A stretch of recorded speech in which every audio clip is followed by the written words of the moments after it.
of suppressing voter turnout in the electoral units in question, which was prejudicial to him. Both the first and third petitioners also believe that elections were deliberately postponed in Kakamega and Mombasa counties. It was arranged that these areas are considered to be first petitioner strongholds, and as such, the postponement of elections worked to his disadvantage and added that benefit to the second respondent. These assertions were denied by IEBC and its chairperson. They, however, admitted that they experienced confusion with the printed ballot papers and explained that they only discovered the mix-up on the eve of the election when the ballot papers were being distributed to the polling stations. That as a practice, ballot papers can only be opened on the eve of the election day to avoid any mischief, and that by the time the mix-up was discovered, it was logistically impossible to print and replace the ballot papers in time for the elections. For this claim to succeed, it must be demonstrated first, IEBC and no authority in law to postpone the elections, and secondly, that the postponement was deliberate and calculated to suppress voter turnout so as to affect the result by reducing the petitioners' overall votes. We've looked at the provisions of Section 55B of the Elections Act, which provides for circumstances when elections can be postponed in a particular electoral unit, including in cases of emergency. We are therefore satisfied that on the basis of the foregoing provision, the third respondent and the requisite power to postpone election in the constituencies, counties, and wards in question. Concerning the allegation of voter suppression, we note that voter suppression is generally recognized as a political strategy which takes many forms, but whose practical effect is ultimately to reduce voting by deliberately discouraging or preventing targeted groups of people from exercising their right to vote and thereby to influence the outcome of an election. It therefore goes against the letter and the spirit of Article 38, which guarantees every citizen the right to make political choices based on universal suffrage. As regards this allegation, it has not been shown that by postponing elections in the named electoral units, IEBC acted in bad faith or was influenced by irrelevant factors and considerations.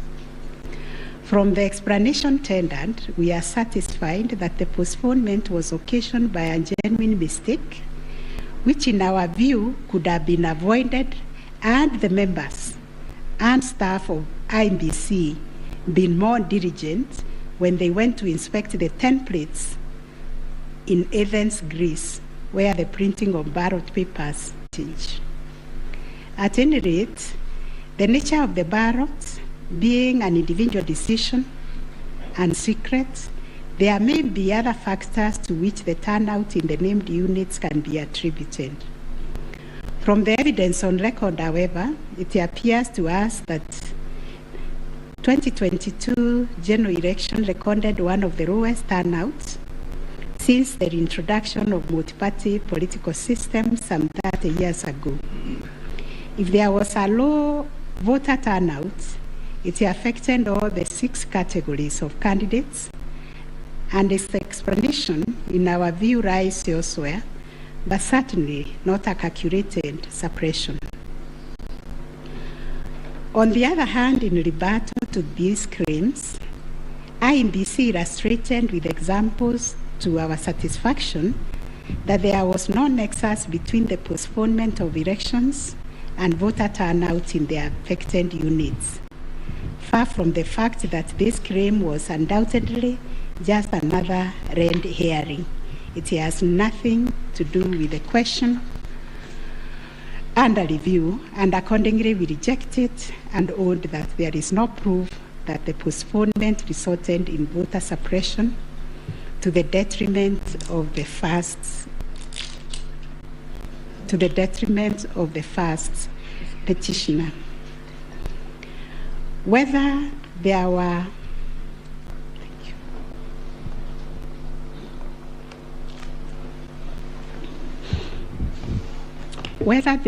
unexplainable discrepancies between the votes cast for presidential candidates and other elective positions. Issue number 5. The first petitioner was categorical that there was systemic ballot stuffing in certain counties, mainly in the Rift Valley and central parts of Kenya, where, according to him, a total of 33,208 votes were cast for president only, without corresponding votes for the other elective positions. On the part of IMBC and the chairperson, while acknowledging that indeed in some instances there was vote differential between those cast for president and for other positions, but maintained that they were insignificant, and those instances related to votes by prisoners and citizens in the diaspora who only vote for the president but did not take part in other elective positions. The differential also includes rejected ballot papers and stray votes which do not count as valid votes. The well-established principle that the person who asserts a fact must prove it casts the burden upon the first petitioner to demonstrate that there were instances of ballot stuffing of such a magnitude as to justify the nullification of the presidential election. Ballot stuffing, which is an illegal addition of extra ballots, is a type of electoral fraud aimed at swinging the results of an election towards a particular direction. Not a single document has been presented by the first petitioner to prove systemic ballot stuffing. A figure of 33,208 votes relied on in this claim is based on unproven hypothesis